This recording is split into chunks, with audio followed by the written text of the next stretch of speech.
నమస్తే. కర్నూలు జిల్లాలోని కొడుమూరు నియోజకవర్గంలో టీడీపీ అభ్యర్థి బొగ్గుల దస్తగిరి గారు ఇంటింటి ప్రచారం చేస్తున్నారు. ఇంటింటి ప్రచారంలో భాగంగా ప్రజల సమస్యలు ఏ విధంగా ఉన్నాయి, ఆయన దృష్టికి ఎలాంటి వచ్చినాయి అనేది వారిని అడిగి తెలుసుకునే ప్రయత్నం చేద్దాం.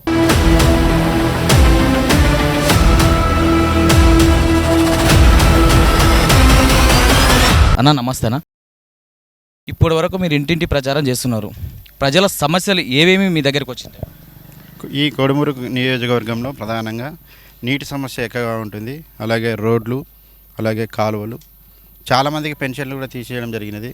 అలాగే ఉద్యోగస్తులకైతే పెన్షన్ అంటే రిటైర్ అయిన ఉద్యోగస్తులకు కూడా పెన్షన్ ఇవ్వలేని పరిస్థితుల్లో ఈ రాష్ట్ర గవర్నమెంట్ ఉంది. ఇలాంటి గవర్నమెంట్ ఉండడం వల్ల మన యొక్క రాష్ట్ర ప్రజలు చాలా ఇబ్బందులకు గురవుతున్నారు. ఇప్పటికే మన రాష్ట్రం చాలా వెనుకబడింది.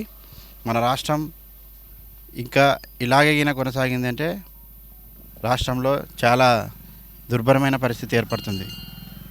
గత ప్రభుత్వంతో ప్రజలు అసంతృప్తిగా ఉన్నారంటున్నారు. ఖచ్చితంగా ఉన్నారు. అంటే ఎలాంటి అసంతృప్తి వ్యక్తం చేస్తున్నారు? ఈ గవర్నమెంట్లో చాలామంది అసంతృప్తితోనే ఉన్నారు. చాలామంది ప్రతి ఒక్కరు. ఎందుకంటే నిరుద్యోగులకి ఉద్యోగాలు ఇస్తామని చెప్పి దాదాపు ప్రతి సంవత్సరం జాబ్ క్యాలెండర్ వేస్తామని 2,50,000 జాబ్ క్యాలెండర్లు ప్రతి సంవత్సరం వేస్తామని చెప్పి ఇంతవరకు కూడా ఒక్కసారి కూడా జాబ్ రిక్రూట్మెంట్ జరగలేదు. నిరుద్యోగులకి కాంపెన్సేషన్ ఇస్తామన్నాడు, అది కూడా ఇంతవరకు ఇవ్వలేదు. అలాగే ఇసుక, మద్యం మాఫియా, ఇలాంటి గంజాయి రాష్ట్రంగా తయారయ్యే పరిస్థితిలో ఈ రాష్ట్రం యొక్క పరిస్థితి ఉంది. ఇప్పటికీ ఎక్కడ కూడా అభివృద్ధి కార్యక్రమాలు జరగలేదు. అమరావతిని అభివృద్ధి చేస్తామని చెప్పి ఇంతవరకు అభివృద్ధి కార్యక్రమాలలో కూడా ఎక్కడ కూడా అభివృద్ధి చేయలేదు. కర్నూలుని హైకోర్టు ఇస్తామన్నాడు, హైకోర్టు కూడా ఇవ్వలేదు. రాజధాని అన్నారు, రాజధాని కూడా నిర్మించలేకపోయారు. ఎక్కడ వేసిన గొంగలు అక్కడే ఉంది. మాజీ ముఖ్యమంత్రి రాజశేఖర రెడ్డి గారి తనయుడుగా ఇది పూర్తిగా రైతులకు ప్రజలకు మాత్రమే పనిచేసే పార్టీ, ఇది ఎలాంటి అన్యాయాలకు చేయని పార్టీ అని వైసీపీ వాళ్ళు అంటున్నారు. దాని మీద అన్ని అభూత కల్పనలు. ఆయన చెప్పిన ప్రతి ఒక్క హామీ అన్నీ అబద్ధాలే. దాదాపు 85% హామీలను నెరవేర్చలేకపోయినాడు ఈ వైఎస్ జగన్మోహన్ రెడ్డి గారు. సమస్యలపై ఎటువంటి దృష్టి పెట్టలేదు. ఏదో సంక్షేమం అని చెప్పి ప్రజల్ని మభ్యపెడుతున్నాడు. రాష్ట్ర ప్రజలకి ఎక్కడ కూడా భరోసా ఇవ్వలేకపోతున్నాడు. ఈ రాష్ట్రాన్ని భ్రష్టు పట్టిస్తున్నాడు. బాబు షూరిటీ భవిష్యత్తు గ్యారంటీ అనే నినాదంతో పోతున్నారు. ప్రజల్లోకి వెళ్తున్నారు కదా, ప్రజల్లోకి ఎలాంటి స్పందన ఉంది? ప్రజల్లో చాలా చాలా బాగా స్పందన ఉంది. నారా చంద్రబాబు నాయుడు గారు సూపర్ 6 పథకాలన్నీ ప్రవేశపెట్టాడు. దానిలో తల్లికి వందనం కింద 15,000 రూపాయలు, అలాగే 18 ఏళ్ళు నిండిన మహిళలకి 1,500 రూపాయల లెక్క నెల అందజేస్తామంటున్నాడు. అలాగే రైతులకి రైతు బంధు స్కీమ్ కింద 20,000 రూపాయలు, అలాగే ఇంటింటికి కుళాయి పథకం కూడా అందజేస్తామంటున్నాడు. అలాగే 3 సిలిండర్లు, అంటే ప్రతి సంవత్సరానికి ఇంటికి 3 సిలిండర్లు కూడా అందజేస్తామంటున్నాడు. అలాగే గ్యాస్ సిలిండర్లు, ఇలా ఎన్నో మంచి కార్యక్రమాలు చేస్తున్నాడు. అలాగే రాబోయే సార్వత్రిక ఎన్నికల తర్వాత నారా చంద్రబాబు నాయుడు గారు గెలిచిన వెంటనే 4,000 రూపాయలు పెన్షన్ అందజేస్తాము వచ్చిన వెంటనే అని కూడా తెలియజేశాడు. ఇప్పుడు ఎవరికి అధర్మంపై ధర్మం పోటీ చేస్తుందని అనుకోవచ్చా? ఖచ్చితంగా. ఎందుకంటే అధర్మంగా వాళ్ళు ప్రవర్తిస్తున్నారు, ధర్మంగా మేము వెళ్తున్నాం. నీతికి నిజాయితీకి ఉన్న తేడా లాంటిది.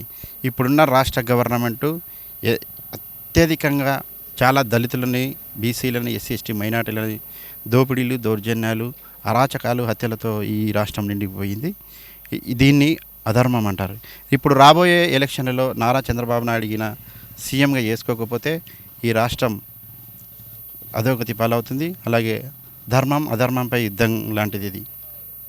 అన్నా, ఇంకొకటి, ప్రజలకు మీరు నాయకుడిగా ఉంటారా, సేవకుడిగా ఉంటారా? నేను సేవకుడిగానే ఉంటాను. ప్రజల్లో ఎప్పటికైనా కానీ ప్రజల్లో ఉంటూనే సమస్యలు తెలుస్తాయి. ఈ సమస్యలను మనం ముందుకు తీసుకెళ్ళి ప్రతి ఒక్కరికి భరోసా కల్పిస్తూనే ఉండాలి తప్ప నాయకుడనే గర్వంగా ఫీల్ అయితే చాలా ఇబ్బందులకు గురవుతాడు నాయకుడు. చివరిగాన కొడుమూరు నియోజకవర్గ ప్రజలకు మీరిచ్చే సందేశం ఏంటిది ఎన్నికలు? కోడుమూరు నియోజకవర్గ ప్రజలకి ఖచ్చితంగా శాశ్వత తాగునీటి, సాగునీటికి కృషి చేస్తాం మేము ఖచ్చితంగా వాళ్ళకి అందించడానికి. ఎందుకంటే మేజర్గా ఉండేది సాగునీరు, తాగునీరు, అలాగే ఇప్పుడు విధ్వంసకరమైన రోడ్లు, అలాగే కాలువలు ఎక్కడ అభివృద్ధి కార్యక్రమాలు అయితే ఎక్కడ జరగలేదు.